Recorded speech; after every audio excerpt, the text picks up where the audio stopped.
David, welcome to Sports Matter. How you doing today? I'm doing great. How are you? Doing good. Well, look, before we get into all things Neymar, I'd love to learn more about your background. Where are you from?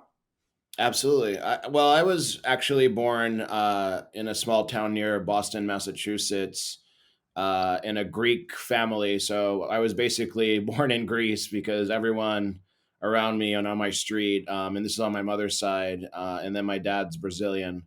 And when I was 8 years old, I moved to Belo Horizonte, Brazil, and lived there, and then in Sao Paulo until I was 24, and then I moved back to California, and I've been here since.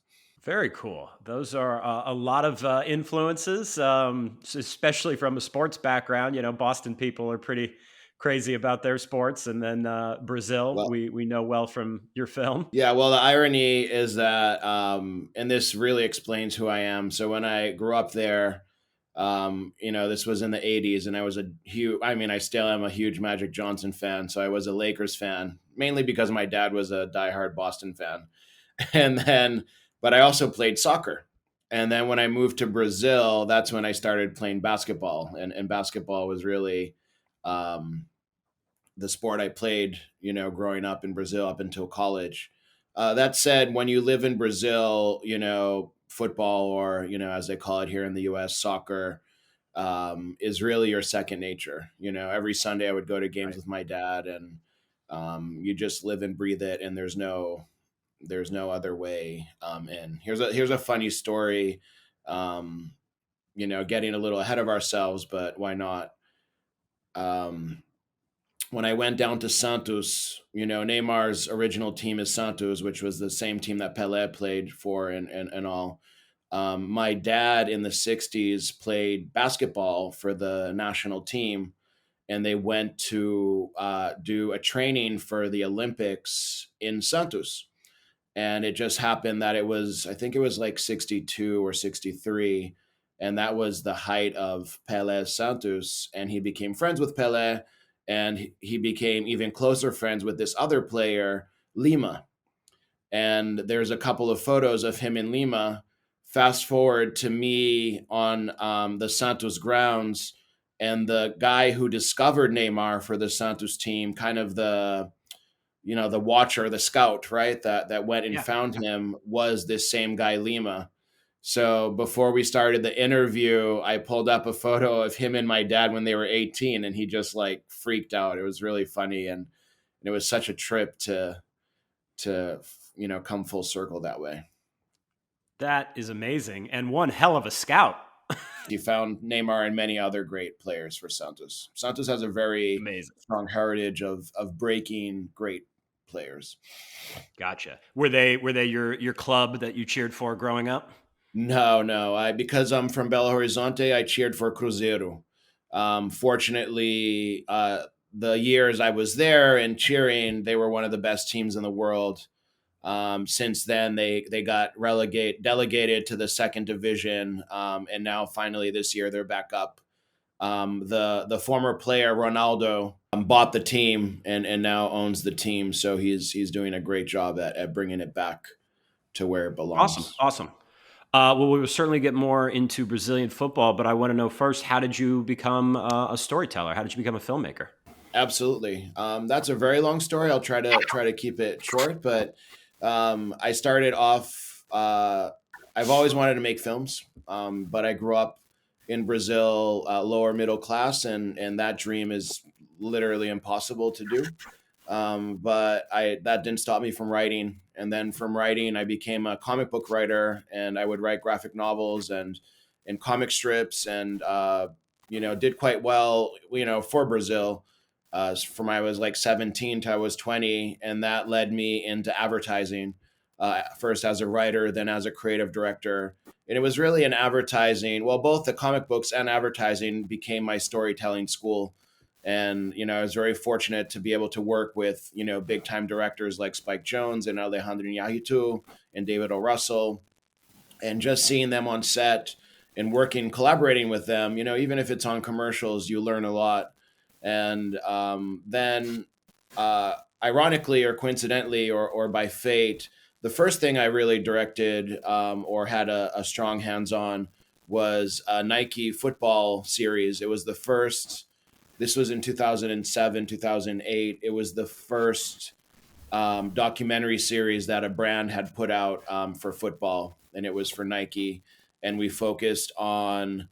It was very interesting. It was called Blood, Sweat, and Tears, and it was focused on the middle class of football. So it's not the stars, but it's also not the, the G leaguers. It's really the people that are giving their all just to be on the team and to make a living. Right? They're not getting rich, but they're paying their bills, doing what they love, and that really was a great experience doing that, and that really kicked off my career as a director, and it really came full circle doing this Neymar series. That's awesome. That's awesome.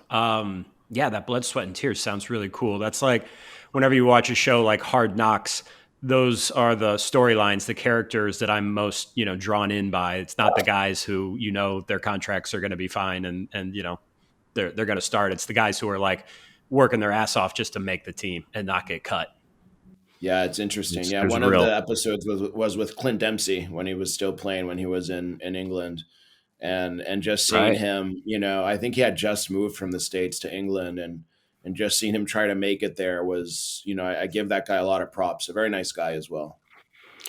Yeah, right. I mean, he must have been one of the first Americans to make it over into the big club teams. I mean, now it's becoming more of a thing, but back then there really weren't any guys who were doing it.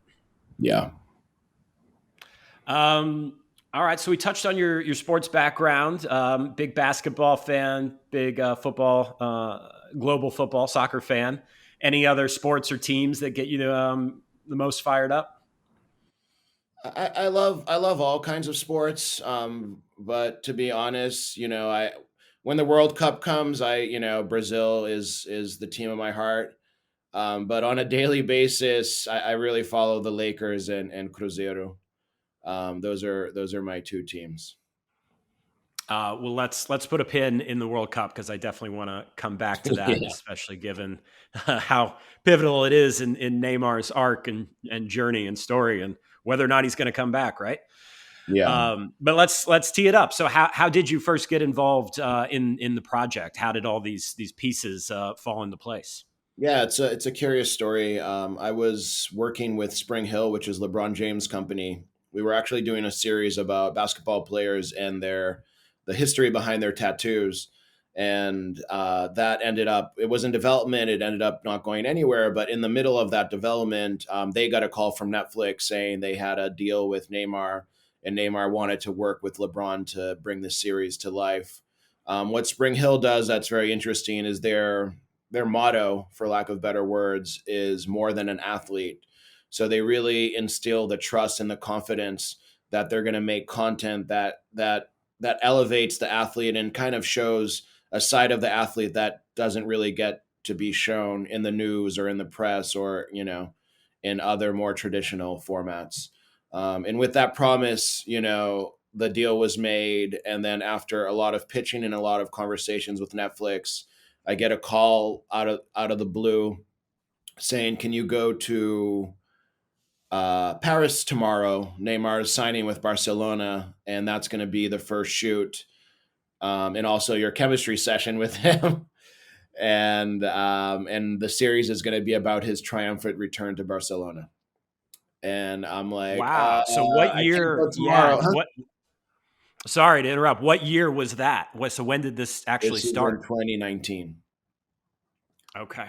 So And what? in 20, I believe it was 2017 when he went from Barcelona to Paris. It was a big deal. I mean, it was the biggest deal in sports history at the time, in terms of money, but it was also a big deal because he was becoming Barcelona's star, and he was considered a sellout for going to Paris. Then his career in Paris didn't hit as quickly or as strongly as it expected or as it cost. And after a frustrating season, he publicly announced that he wanted to go back to Barcelona. That's where he was happy, and he was trying to force his exit, and that created like the media, the fans, everyone in Paris just wanted to kill him. They hated him, You can see it in the series, but because I documented exactly this moment in time, which I feel it was a very lucky moment and fascinating moment to get such an incredible player and star at probably the lowest point in his career. Right. Anyway, Wow. so I get there, and he was supposed to sign the deal. The deal kept getting pushed, and what I ended up documenting was the deal falling apart, and they weren't able to make a deal, and he had to stay in Paris. I have to give him props though that when he did stay in Paris, he did everything to get back at his best, and you see it all in the series. I encourage people to watch the series because that's truly one of the interesting storylines of the series is to watch his comeback. It's not completely Yeah. triumphant, but it takes a lot of resilience to come back from your own fans, hundreds of thousands of fans in the stadium, calling you a mercenary, and there were signs telling his father's his manager to take him back to this red light district in Brazil and sell him there, and it was pretty bad, and he really overcame all of that by playing, by doing what he does best. Wow, remarkable. I did not realize that's when production started. I mean, you did such a good job incorporating the archival. It was kind of seamless as it got to that point in time. But I do remember that part of the series because those conversations he was having with his dad, with Neymar Sr., who didn't really want him to go, right? I mean, they No, didn't agree on this. Yeah. they did not. No. Yeah, I mean And that's it's really it's the surprising. yeah, absolutely. No, it was a Well, it's wild shoot, and then the Yeah, I rest mean, is surprising history. they didn't just pull the plug on the project right then and there, right? If the auspices of the doc was supposed to be his triumphant return, now there's no return. That they Well, I were think when okay. they well, I think when they saw the material, and then when I reframed it, and quickly I learned that the heart of the story was two things: was one, meeting this player, true hero's journey, right? Meeting him at his low, and trying to see where he goes from that. We didn't know if he was going to recover from that or not, right? Um, but most importantly, the relationship between him and his father was really the heart of the story and the selling point. So it didn't really matter if he stayed or if he went or whatever happened on the pitch. The story of that relationship for me is really the thing that makes it special, and that makes it go beyond just a sports series. I get a lot of fans and a lot of people who aren't sports fans sending their love and saying they've watched it several times, and it's really that human story that draws people. I couldn't agree more. And I think it's that same humanity that is a hallmark of your films. I recently watched Gay Chorus Deep South, and you really get to feel who these people are, right? Not Oh, just what thank they're you. doing in their lives, but who they are as people, and then you multiply it with that father son dynamic, yeah, which is relatable to everybody. Parent child. There's always going to be that push and pull. Even if we're not all running $1 billion brand. Exactly. So what? Yeah, tell me what must that have been like as a filmmaker? Here you are on the one hand, they've given you this great access, but I'm sure, particularly because his career is still going, his story is still being told. How were you able to navigate, what's best for the brand with what's best as a storyteller, as a filmmaker, and the honesty that we all seek to Yeah. achieve in our films. I mean, that's a very good question. Any film I make, and I say this off the bat when I'm starting a project, it can be with a local producer or it can be with Netflix or Disney or whoever. The boss for me is the film. I'm here to make the best film possible, and I'll do whatever it takes. That doesn't mean to be uncompromising. I think everything in life, there's ways you can and this was something I learned, actually. I've worked in advertising for 21 years, and advertising is the business of compromise. But you learn a trick where it's not about compromising, it's about listening and making something better. If it serves the story, if it serves making what you're watching better, then great. If it doesn't, then you go to bat and you figure it out. So also that experience, working with so many brands for so long, helped me in dealing with that as well. And explaining to them that them being honest and open and authentic is actually going to pay off tenfold for their brand and for themselves. And I don't know why, you would have to ask them, but that created a very big level of trust. I think as well, even from the beginning, from the first shoot, Neymar quickly saw that I wasn't there to document the star or the football player. I really wanted to show him, and I cared about him. I wasn't, I mean, to be totally honest, and he knows this, I wasn't like a huge fan of his before. It's not, I didn't dislike him. I just didn't follow his career. Um, so I was genuinely interested in who he was as a person, and that really came through, and that really helped him open up as a person and draw out that humanity. It was a very intimate, reciprocal relationship. Yeah, I mean that's great that they appreciated it and that you were able to establish that trust. I mean that's critical in making a film about anyone. And I've worked with athletes before that haven't always been. So they say that they're open, and then it comes to a final cut or something, and other other factors play in. But it looks like Yeah. you handled it very well. So speaking of production curveballs, you said the project got started in 2019, 2020, the pandemic hits, and you were covering a very momentous historic Champions League match. Yeah. Can you tell us So, what it was like to cover that? absolutely. We were probably two-thirds of our way into principal photography. Our last shoot in Paris was in March of 2020. I remember flying back, seeing like in the airport, seeing on the television. I think it was like 87 cases near the Paris area of this, respiratory disease. And I'm like, oh wow, that's weird. And literally a week later, the whole world shuts down. Kudos to our producer Cecilia and our production team at Spring Hill, Matt and Ross at Campfire, for really, and Netflix as well, for really helping us figure out how to shoot this during a pandemic, right? Like even during the pandemic, we were able to capture Neymar in Brazil. We were able to, I interviewed Messi and Suarez and David Beckham all remotely, and it worked out really well.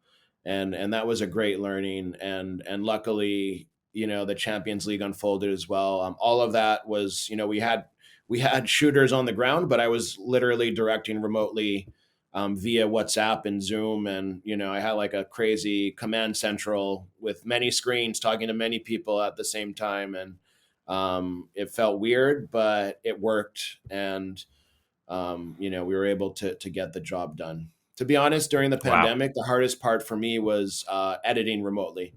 It was very Mm, challenging to not be able to be in the room, because when you're in the room with an editor, you can track the rhythm of an edit. Editing is like making music, and it's really about the rhythm of how things are cut, and that's very difficult to do remotely. You can send notes, you can talk about ideas, all of that's fine, but to find cut to get that rhythm and that pace that I really wanted for the film, which we ended up getting. Um, thanks to Will Z and his team and Angus at Make, and obviously, Afonso and Kim and Forrest, who started cutting the film with us. Uh, but yeah, that was for me the greatest challenge during the filmmaking process of the pandemic. Obviously, it would have been nice to be on the ground for all of those shoots, and we probably would have gotten different things. But it worked out, and it worked great. yeah, it absolutely worked out. And that's a really interesting point you bring up about the edit, particularly during the pandemic. Yeah, we have all this great software available to us, Frame.io and whatever, where you can drop in notes. But yeah, you're right. You really need to feel it, right? They say you make a movie three times, right? When you write it, you shoot it, and you edit it. Yeah, absolutely. Wow. So yeah, so that Champions League moment, so that game that I imagine helped restore some of the trust, right, between Neymar and the PSG fans. Absolutely, absolutely. I mean, that game was wild. I mean, yeah, we were outside while they were, well, we were both inside and outside, but um, it was, yeah, that was really the turning point for him that showed his dedication and his love for football and for PSG. One of the most interesting parts for me about him in the series, and it's quite a quiet moment, so I don't know how much it comes across, but it was very meaningful to me. Was the pandemic hit and everyone went on hiatus, and he went back to his home in Brazil. But he didn't stop practicing and he didn't stop training, and he actually came back even faster and stronger. But I think what really hit him during that time, what the pandemic did for him in a positive way, obviously it was a really hard time for everyone and for the world. But it is also a learning, and out of tragedy you can come back stronger. I think he remembered why he's doing this, and he does this because he loves to play. And I think that Yeah. love for the game and the love of play got him to the point where he was able to win that match and get Paris to the final of the Champions League for the first time in history. Yeah, and you captured that so well. You could Thank you. see it. Playing with his son, playing with his family. Um, yeah, I thought that came across amazing, and that's great. Yeah, the pandemic was a time of reflection for everybody, even the greatest athletes in the world. Um, wow, what a cool story. Um, so you mentioned finding the rhythm, and obviously Brazil is known for its samba and its music. What kind of touchstones, what kind of feeling were you going for in the story, especially given Neymar has like lived his life on social media, right? Like he is this globally known icon. How, as a filmmaker, were you able to bring your own language to this? Your own palette of colors. Absolutely. Neymar he was the first athlete star in the social media era. His career was kind of born with Facebook and Instagram and social media. So that was, I didn't want it to overpower the story and the intimacy and who he was, but that also had to play a huge role. Especially Brazil. The Brazilians in Brazil are always the early adopters of technology. So every social media trend, every technology trend hits there bigger probably than most places around the world. So that really comes across in his relationship with social media and with his fans, especially during the Champions League. But at the same time, I think what I also wanted to portray, everyone knows Brazil for its music and its beaches and for soccer, but there's some idiosyncrasies about Brazil that are not really talked about, and I wanted to show it in some way where in Brazil. Vinicius, I think it's Tonjo Bean, the great musician Tonjo Bean has an amazing quote that really defines a part of Brazil that's not talked about much, which is to be successful in Brazil is a personal offense, and especially to have international success. Tonjo Bean felt it. Neymar felt it. At a way smaller scale, I've felt it. Um, and I really wanted to show that once you become successful internationally, people start saying you lost your roots. People start saying you're more foreign than Brazilian. It's very difficult, and a lot of his haters in Brazil. Neymar's a very divisive figure. People who love him really love him, and people who hate him, and the haters I think really stem from that, stem from him being unapologetic and stem from him having this level of success and not, yeah, and not kind of being shy about it or apologizing for it, right? Like, Right. he made it, he's been working his ass off since he was like 8, 9 years old. He became a pro at 12, right? Like once you put those things into context, you start understanding why people behave the way they do. And to do what he did and come from where he came from is literally impossible and improbable. So why not boast it? Why not celebrate it? Why not party? You're young, you're having fun. He's not affecting his career, his profession. I think we have this Right. idea that once someone becomes famous, especially athletes, we almost own their lives. They can't do whatever they want. And I really wanted to break that stigma. It happens around the world, but it happens especially in Brazil, where if you don't do things a certain way and you don't behave a certain way, you're frowned upon. Right. But he's a human being. He fucked. I don't agree with everything he does. I don't agree with a lot that he does, but I agree that he can do whatever he wants because he's human. Right. And his profession is as a soccer player, and I can attest for spending so much time with him. He works the hardest. Yeah. He's very, very dedicated, and I feel like the media and the way he's perceived off the pitch really overshadows his efforts on the pitch. Yeah, I mean that's amazing insight, and that is a story we hear. I mean, especially for a kid who's been in the public eye since when did he sign at Santos? You said 11, 12. 12? Yeah, he made his first 12. million when he I was 12. mean, yeah. Yeah. Look, you mentioned Spring Hill and more than an athlete, and I mean, LeBron is this amazing example of someone like Neymar who's been in the public eye since he was, a teenager, and has had this unbelievable life, both professionally, personally. For every LeBron, there's 1,000 kids, right, who had that kind of promise and potential, and for whatever reason, it got to them. Um, Yeah. and yeah, they're everybody's human. Everybody makes mistakes. I wonder, do you feel like someone like Messi um, is received the same way in Argentina because he was identified as a talent at a young age? He left Argentina to go to Europe. Now he brings home a World Cup, and I imagine all is forgotten, right? He's the hero. Yeah, now all is forgotten. But in his case, even being literally the best player in the world, and he, different than Neymar, dedicates 100% of his life to the sport and to his family. He's a good kid, right? Like everyone likes a good kid.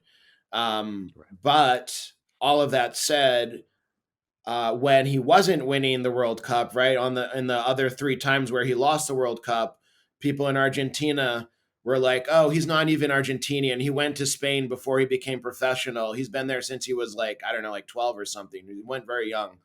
Um, he shouldn't even play for the Argentinian team. That's why he doesn't win anything and blah blah blah." And like and the guy shut everyone up because he gave his all. The sad part, but also just the I guess it's the trade-off in sports, is that the only way that you can prove yourself is by winning, right? And that is something that I really want to challenge in the films I work with in sports. Is I've been working on this other project with the Golden State Warriors in the 90s before they were a dynasty, and the players there, they didn't win any trophies or rings, but I feel like what they won is one, they changed the game and they won at life, and I feel like winning at life should really be taken into account as well. And I think other athletes like Naomi Osaka, um, and I can't think of, but I know there's more now. I think it's starting to, Simone Biles, Simone right? I think is Biles. another Yeah, we were thinking it. another great Yep. example of athletes that are putting their foot down and teaching us that it's more important to win at life than to just win a trophy. And winning a trophy and a medal will be a consequence, but winning at life is forever, right? Is the true legacy, I guess. Yeah, and that's great. That is absolutely great, and I want to see more of those stories because yeah, we don't always win. I coach my son, my 7-year-old son's flag football team, and he just had his second year, and his first year he was on a really good team. because there were some older kids who were good and they went undefeated, and then they lost in their little Super Bowl. And, devastated, just crying and, everybody had the world's most miserable day. This year, we had a completely different team, a bunch of kids who had never played before. We won one game the whole season, and it didn't matter. He had so much more fun this year being on a team with his buddies and just not making it about winning Yeah. that, it's the same lessons for our kids. It's the same lessons for us as adults. Like Yeah. I don't know. I would like Yeah. to see more stories like you're talking about. Um, sorry, I'm looking at my notes here. Oh, so you were bringing up okay, so his trope, his archetype in the media is a little bit of the bad boy, right? He's not the saint. You drew some parallels because Kobe Bryant tragically passed away while you were filming, but it did Yeah. seem that there was if not a relationship, that Kobe was a role model for Neymar. Can you speak to that? Absolutely. No, that was a really touching and fateful moment. We were together in Paris when he found out that well, we both found out that Kobe was killed, and obviously, being a Laker fan myself, it was very impactful. Uh, I think for him, though, the greatest impact, one, he knew Kobe. They weren't friends, but they were colleagues, and they've worked together, and they had some sort of dialogue. But I think he really admired and loved his dedication to the sport. And although, like I said, although the bad boy image overshadows Neymar's dedication to the sport, I can attest to you that it is like Kobe's, in that thirst to win, you know. And what I really think hit him, though, was he started thinking about his own mortality and his own legacy, and if it's all worth it or not. I feel like that was a very vulnerable moment in his life and in his career, that I guess in some way, shape, or form turned. His dream is basically every football player's dream, is to win a World Cup.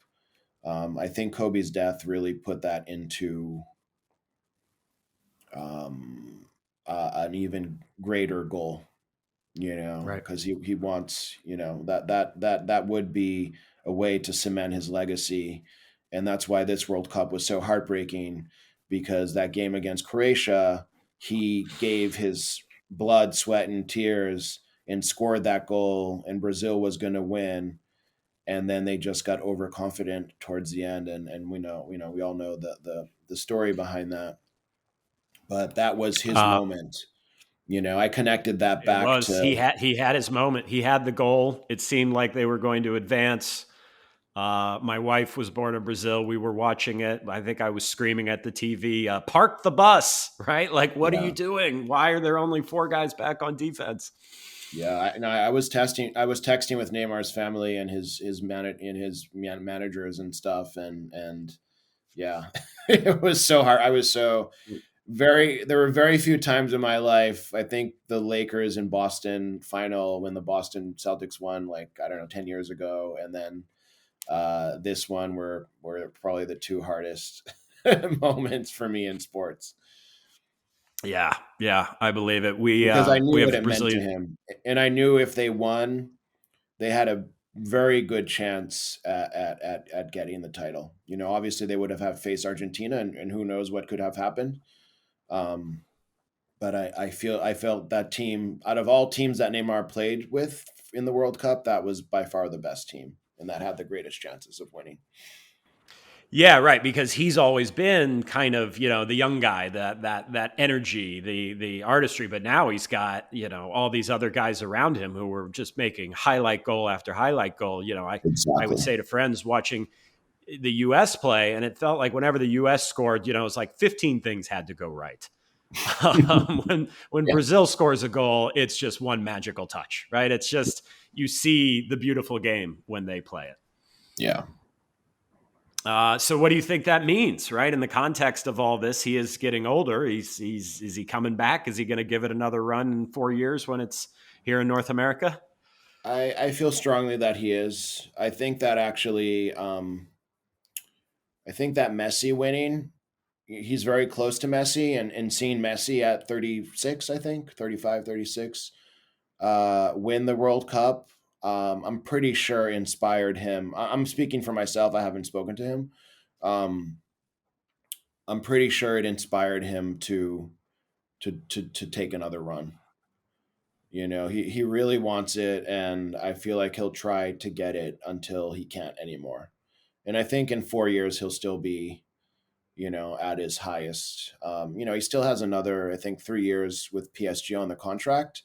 So, you know, the issue with athletes is for you to, it's not just like being 34, it's being 34 at your highest, right? Like, Right. and to be at your highest, you have to dedicate your whole life. So that means the next 4 years you have to dedicate your whole life again, right? Right. And a And lot of once you things when you have to start go getting right.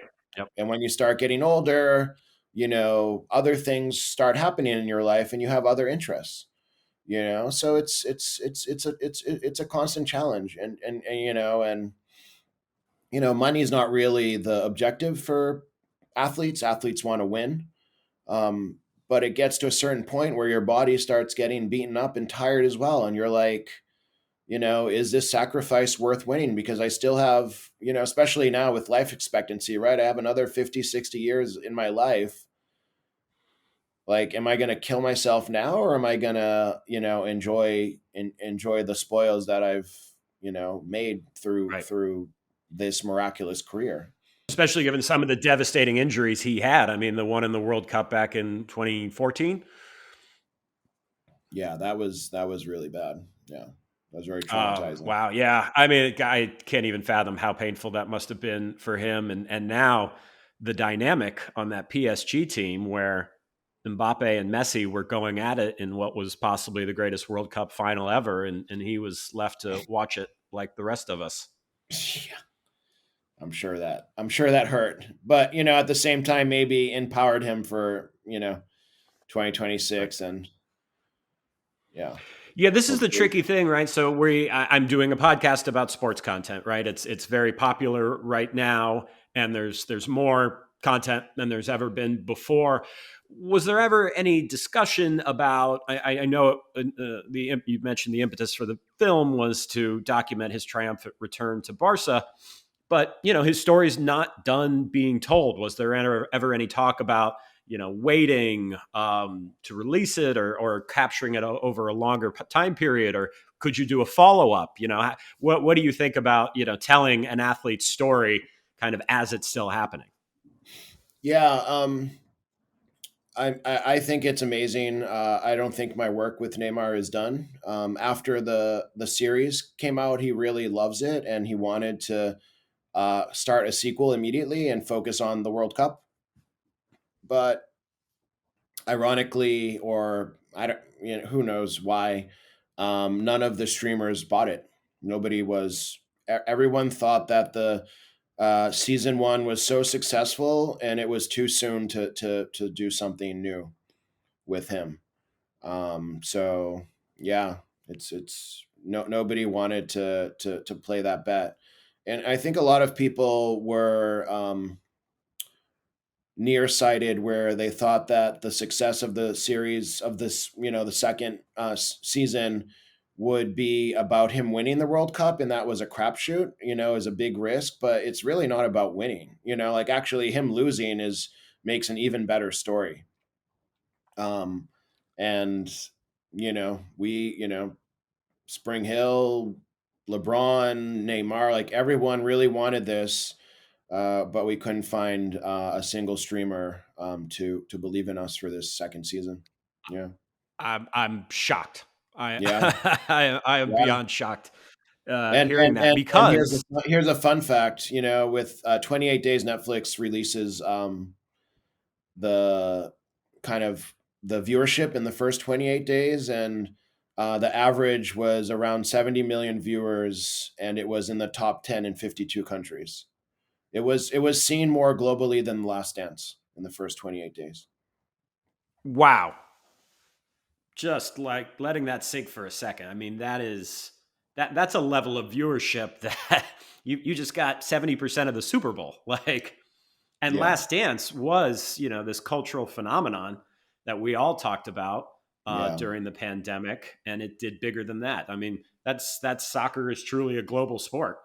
yeah. I don't Um, really understand how these decisions to greenlight series are. To be honest, there's some things I pitch that get greenlit that I didn't expect, and others that are sure bets that yeah, don't. So you just never know. we all know that game sadly too well, I'm but sure. I'm sure they have a reason, and they're not. timing is everything. Would you be able to shop it elsewhere beyond Netflix now that Apple, for example, is Well, no, buying more sports we rights shopped and it leaning in everywhere.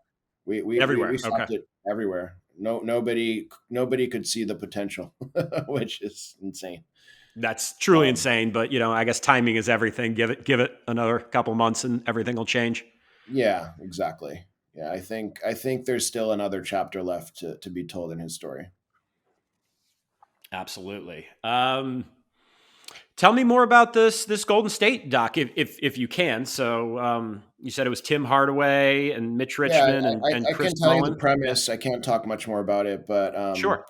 it's focused on Run TMC, and Run TMC was only happened for 2 years. It was like this flash golden era for the Warriors where they had Tim Hardaway, Chris Mullin, and Mitch Richmond play together under the tutelage of Don Nelson, and together they really invented what we call small ball. And small ball is the game that's being played in the NBA, right? That the people that really made small ball a winning game was the Warriors dynasty was Steph Curry and Klay Thompson and Draymond Green, but they literally took the same playbook that Don Nelson had for Run TMC and just did it at a higher level and became this dynasty. And they talk about it too. Steph and Draymond and Clay really owe a lot of their gratitude of what they've achieved to these players. And for me, that's what they did is they changed the game and they won at life. And they never won a title, but they've and they've been through many hardships in their lives and some controversy, issues with alcoholism, issues with children deaths, but that never interfered with their friendship. They were very close, and it's quite beautiful to see their relationship and how sport brought them together. That is really one of the beautiful things about sport is you go through so many things together that you end up becoming friends for life, and that's the camaraderie is really like you were saying about your son, the ability to just have fun and to be there with your friends is priceless. It's worth it. Well, that sounds amazing, and I definitely want to check that out when it's done. Good luck Thank finishing you. up that project. Yeah, that camaraderie. I always think there was a one particular 30 for 30 survive in advance about Jim Valvano's North Carolina State team in 1984, and yes, they ended up winning it all. But what I really loved about the way they told that story is they brought all those guys back, however long it was after the fact, say 30 years, and they just set them in a bar and just kind of let them talk. And they would watch games on a television in the bar, and they would talk trash to each other. They would reminisce, oh, I was wide open this game, why didn't you pass it to me? It's like, because you were missing all your shots, that's why. Like, it was just to see that dynamic at play. Like, you're right, it transcends sports. It becomes a story about Yeah. something else. Yeah, So absolutely. cool. All right. Well, I had it in my head that we'd do a little lightning round, if you don't mind. Um, Do it. Top sports docs that I'm you sorry. love, that you've You, watched. you you froze when you said that. I'm sorry. Oh, sorry. What are some of your favorite sports documentaries? And anytime, any sport, Oh anything yeah. come to mind? Well, I mean, obviously, The Last Dance is incredible. I think my favorite is Hoop Dreams. Um, in the soccer route, there's a kind of an obscure film about Zidane that I really love, where they basically the whole film takes place during one game, and they put 38 cameras on Zidane during this game, and it's an art piece. It's not even a film. It's really beautiful. It was a huge inspiration for how I shot Neymar on the field. Those I think those are my three favorite ones for sure. Amazing. I have to check out the Zidane. What's that one called again? I think it's called Zidane 20th Century Man or 21st Century Man, something like that. Cool. What's the last documentary or docu-series you watched? Sports. Any genre. Um, I just watched. Well, last night I watched Riotsville, which is well, actually, let me talk about the one that I last watched that I loved. I just watched Retrograde by Matthew Heineman. He's one of my favorite documentary filmmakers, and he spent the last 8 months of the military occupation in Afghanistan. And then after the Americans left, he continued with the Afghani army and showed their defeat to the Taliban. And the courage that him and his team have to be there and to document those moments is beyond me. Like, and all with the most beautiful cinematic view. It's insane. Like I recommend his movies to everyone. You know, he made the best movie about the pandemic, the first wave. He's made the best movie about, the border drug Cartel Land. issues, Yeah. with cartel land. He's really just incredible, and Retrograde's amazing. And my other two favorites of the year were Navalny and Fire of Love, which were made by two dear friends of mine. But hopefully those three will be on the list for the Oscars that will be released next week.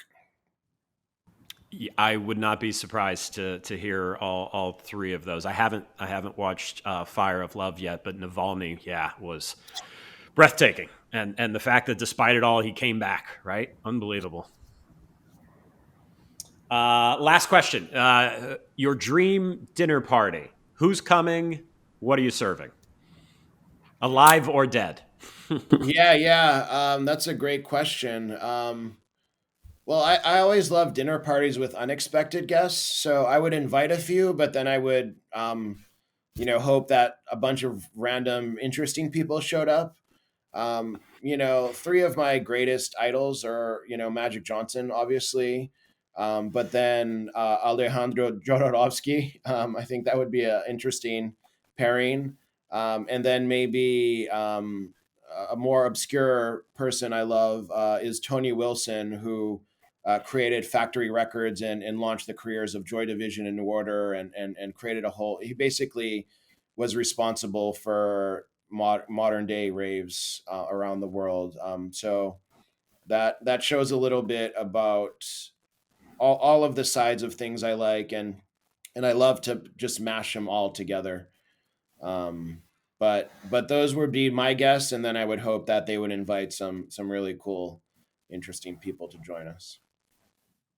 I love it. That's a great eclectic mix. Any dish you might serve? Anything you love in your Oh, I household? mean, I would serve Brazilian food for sure. Yeah, yeah, I would just have a Brazilian feast. They know how to do their feasts. Those churrascarias. I'm done. Absolutely. Awesome, David. Well, thank you so much for your time. Are there any websites, social media handles where audiences can come find you and check out your work and what's next? Well, I mean, I just would love to encourage people to watch Neymar on Netflix, and my other film, Gay Chorus Deep South, is on Paramount Plus. I feel like that's really a good place to start. Awesome, man. Well, have a wonderful day and keep making kick-ass art. And talk to you again soon. Thank you so much. Appreciate it. All right, take care.